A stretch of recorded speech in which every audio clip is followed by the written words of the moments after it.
Joining us on the line is Noa Tishby. She's the author of the brand new book, Israel, A Simple Guide to the Most Misunderstood Country on Earth. It is definitely worth the read, especially during these times. Noa, thanks so much for joining the show. Thank you so much for having me, Evan. So why don't you give me the latest update on what is going on there? Obviously, we've seen in Israel some 500 rockets fired since yesterday by Hamas and Palestinian Islamic Jihad. Israel has been responding by taking out military commanders of Palestinian Islamic Jihad. So what is the situation on the ground over there? So the situation on the ground right now that unfortunately we can report two Israeli casualties and dozens of wounded. Unfortunately, what we see right now is that Hamas, a terrorist organization that is aiming to enact Sharia law and is fighting for jihad, is inserting themselves into a fight in Jerusalem over a bunch of neighborhoods and a bunch of homes. Contentious neighborhood and contentious homes indeed. But Hamas inserting themselves into this situation, knowing very, very well that a retaliation is coming, causing Palestinian casualties. That's literally what they're doing right now. So, Noah, this falls under the rubric of basically every few years, Hamas decides to launch some sort of rocket attack into Israel, and then Israel has to retaliate. And Hamas is famous for placing its military commanders and its military resources in civilian areas specifically so that Israel has to respond, which is, of course, why Israel tends to go in on the ground as opposed to using its total air superiority to take out Hamas. The media fall for this every time. Why do you think that is? I have no idea why that is, but literally what you just said is not hyperbole. This is not an exaggeration. Hamas is putting civilians under complete danger, and they're doing this on purpose. When you fight an enemy that actually wants to die, death is not deterrence. This is a win, like it's a lose-lose situation for anybody who supports democracy and evolvement of humanity. This is beyond frustrating. And it's beyond frustrating to me as a person who tends to be on the liberal side of the political map, right? To see American representatives calling Israeli retaliation against Hamas, a terrorist organization that have launched hundreds and hundreds of missiles, calling that an act of terrorism, calling Israel committing an act of terrorism. Now, here's the thing. The reason I wrote this book, I wrote this in days of peace and calm, is because I knew something like this is coming. And because I knew something like this is coming, people don't have their facts straight. That's exactly what we're going to hear, this stupidity coming again from people who are supposed to know better. And Noa Tishby, the author of the book, Israel, A Simple Guide to the Most Misunderstood Country on Earth. So, Noa, one of the things that's pretty amazing about this is that what's happening in Sheikh Jarrah, or Shimon HaTzadik as it's called by Jews, is a legal dispute that has been going on for about 50 years at this point. It is pretty complicated. There have been courts that have decided both ways on the issue. It was winding its way up to the Israeli Supreme Court. It was essentially a private land dispute over 4 homes specifically that were going to be razed, and people were going to be evicted for not having paid their rent if this went forward. Nobody was being banned from living in Sheikh Jarrah. This was literally just a question of who owns that property and who's paying rent on that property. I think what folks need to understand is that this is all pretextual. This has nothing to do with Sheikh Jarrah. It has nothing to do with Israel shutting down the Temple Mount in any way. Al-Aqsa is open every day of the year. The Islamic Waqf controls the Temple Mount. In fact, it's Jews that are not allowed to Correct. go to Al-Aqsa for the most part. Like Israel, again, is the only country in the entire region that allows for freedom of religion, completely allow for freedom of religion. And the thing about Sheikh Jarrah, and you've seen this now on social media, you've seen this everywhere. I'm like horrified when I'm looking at social media of my friends. I'm like, what is going on there?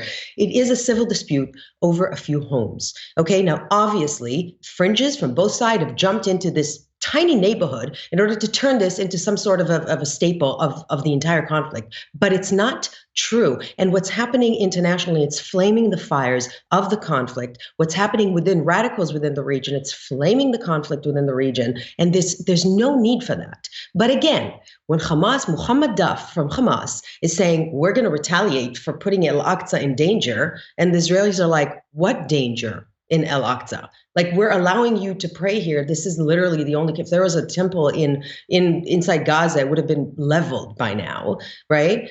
And then throwing missiles and rockets and mortar shells, hundreds of them. They know what's coming. They know a retaliation is coming, and they're doing it in order to lure Israel into killing their own civilians. It's horrific, and it's at the cost of Palestinian people. In my book, there's a chapter called Free Gaza Indeed, and it's Free Gaza from Hamas. We have to help those people. They're under siege by their own people. And no, one of the things that I think people need to understand, there are a couple of things here that are demonstrative of what's actually going on. One is that the Islamic Waqf does control the Temple Mount. I've been up there. You're literally not allowed to pray openly as a Jew if you're on the Temple Mount. If you stop for 1 second and you start muttering prayers, members of the Islamic Waqf will come up to you, start shouting at you, and the Mishtara, the police, will literally remove you from the site out of deference to the Arabs who are up there who consider it a holy site, even though it is indeed the holiest site in Judaism and the third holiest site in Islam. Beyond that, the real rationale for this is that Mahmoud Abbas canceled the elections in the Palestinian Authority. He did this at the end of April. 1 week later, all this violence broke out because he's seeking a distraction from the fact that Hamas was about to win the election in the West Bank, and that this was going to turn into a full-on conflict because of that. Hamas is definitely, they were showing strength within the Palestinian people, and that's a big problem. Call me crazy, but I don't think a terrorist organization who calls for jihad should be allowed to run for elections. When you call it a free and fair elections, look, call me crazy, right? And that's true for any country in the world. Like if there was a party right here in America and they say, oh yeah, we aim for jihad, we want to kill anybody who doesn't convert to our ex religion, the entire political system would have been like, thank you so much, but no. And over there, they're allowed to run on the platform of jihad, right? So Mahmoud Abbas had to cancel the election. Announcing these elections was blessed. 16-year, no, he's completing his 16th year of a 4-year term, right? So there's some sort of a change is absolutely needed there. But we all need to call for responsible Palestinian leadership in order to solve this conflict. You can't keep bashing Israel. It's literally not going to help, and you're putting your energy in the wrong place, the wrong values for what we stand for what America stands for. Now, no, one of the things I think that's happened here also is that the West has decided in the aftermath of the Trump administration to attempt to revivify Iran. They've really been tilting pretty strongly toward Iran. The EU and the Americans are trying to cut some sort of deal with the Iranian regime. We saw yesterday that there were a bunch of Iranian Revolutionary Guard boats that harassed an American ship. The American ship the Coast Guard ship had to fire some 50 caliber rounds above the heads of the ships. And then the American Pentagon released a statement saying, well, we don't know that the Iranian regime is actually in control of their own navy. Maybe this was just some sort of error. This sort of stuff does have ramifications in terms of what Hamas is doing, because, of course, Hamas is supported by Iran. One of the things that has happened in the past few years is that Israel has made peace with a bunch of Arab regimes, Sunni Arab regimes, from the UAE to Bahrain to Morocco. And Saudi Arabia was considered to be on that list. And now it seems as though this is an attempt to drive a wedge between Israel and those Arab states at a time when peace was actually starting to break out.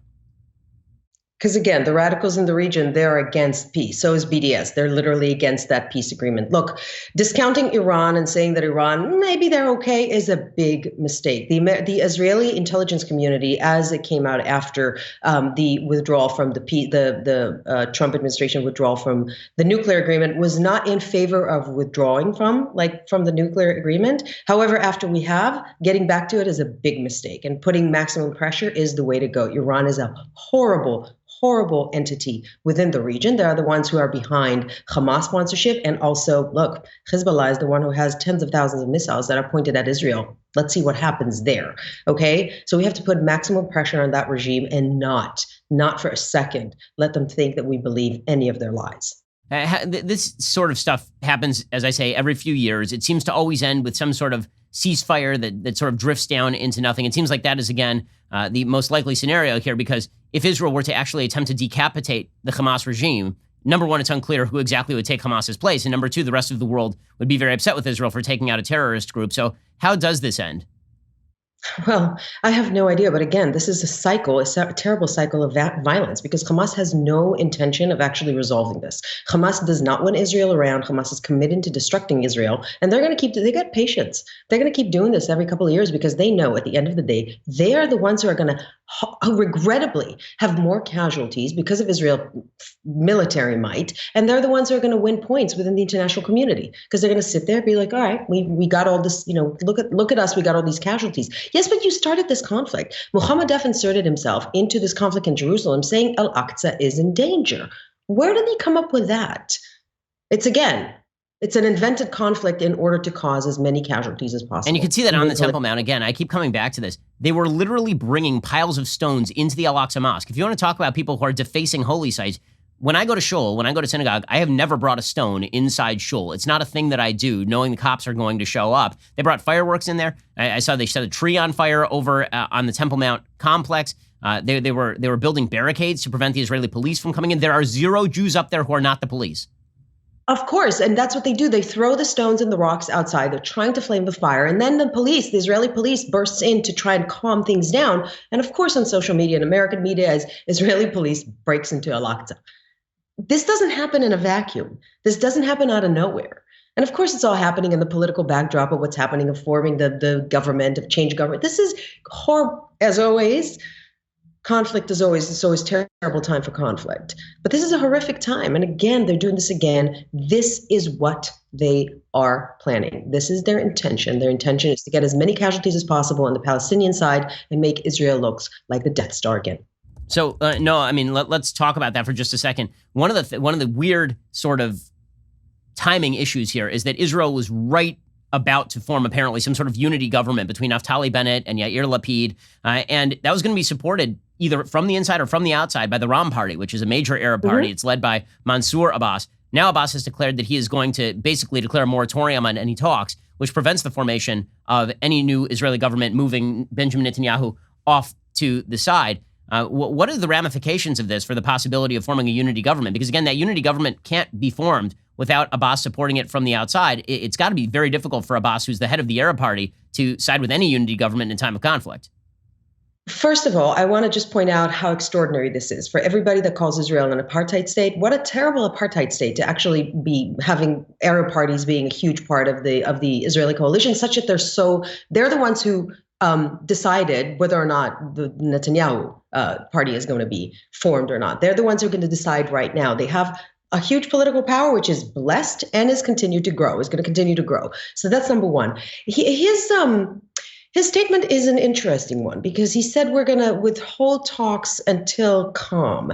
And now there are a lot of political commentators who are like, okay, does this have to do with the conflict, or does this have to do with Netanyahu being the magician that he is and doing some political maneuvering behind the scenes? So time will tell. However, again, this is such a testament to Israel's democracy, right? This is, I think I said that on your show last time. Israel is so democratic, it's almost ungovernable. And this is what we're seeing right now. This unity government is going to be very interesting. It's going to be left, right, and center if it's actually able to be formed. And we'll see what happens. But we have to wait and see what Mahmoud Abbas Mansour Abbas, is going to do. Does this have to do with a conflict or not?